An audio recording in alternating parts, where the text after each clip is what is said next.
ఒకరోజు రాము తన తాతయ్యతో కలిసి చెట్టు నీడలో కూర్చొని మాట్లాడుతున్నాడు. ఆ రోజు అతనికి ఒక కొత్త సందేహం వచ్చింది.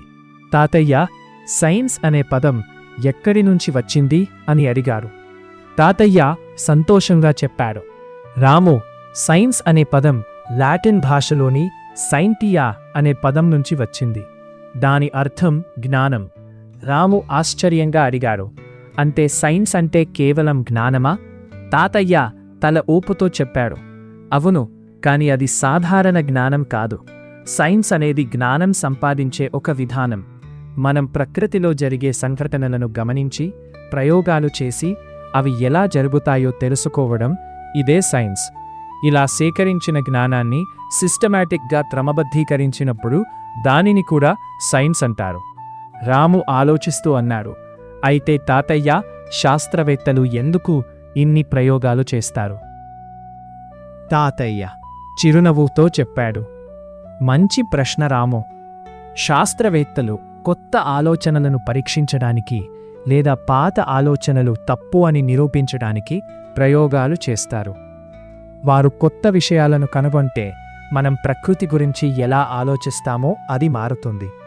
ఉదాహరణకు, కొత్త డైనోసార్ జాతి కనుగొనడం లేదా అణువులు ఎలా కలుస్తాయో కొత్త విధానం తెలుసుకోవడం. వాళ్ళు ఎందుకు అంత ఆనందపడతారు తాతయ్య అని రాము అడిగాడు. తాతయ్య చెప్పాడు, ఎందుకంటే ఒక కొత్త విషయం కనుగొనడం అంటే ముందుగా ఎవరూ తెలియని నిజాన్ని తెలుసుకోవడం. అది ఒక సమస్యకు సమాధానం ఇవ్వవచ్చు లేదా పాత నమ్మకాన్ని మార్చవచ్చు. అదే వారికి అత్యంత ఆనందం.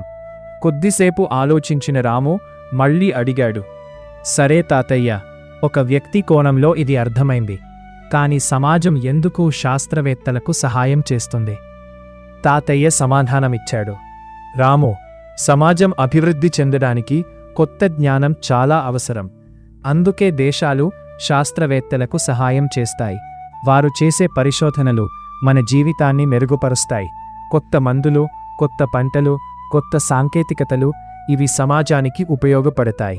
రాము ఆసక్తిగా అడిగాడు, అంటే శాస్త్రవేత్తలు తమ జీవితం ఎందుకు దీనికే అంకితం చేస్తారు?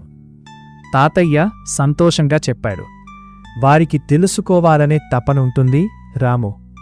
ప్రకృతిలోని రహస్యాలను బయటపెట్టాలనే కోరిక వారిని ముందుకు నడిపిస్తుంది. కొత్త జ్ఞానాన్ని సృష్టించడం, ప్రపంచానికి ఉపయోగపడడం, ఇదే వారి ప్రేరణ.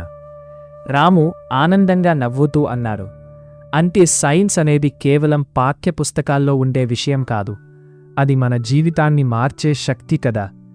తాతయ్య గర్వంగా తల ఊపుతూ, అవును రాము, సైన్స్ అనేది జ్ఞానం కోసం చేసే ఒక అద్భుతమైన ప్రయాణం అని చెప్పాడు.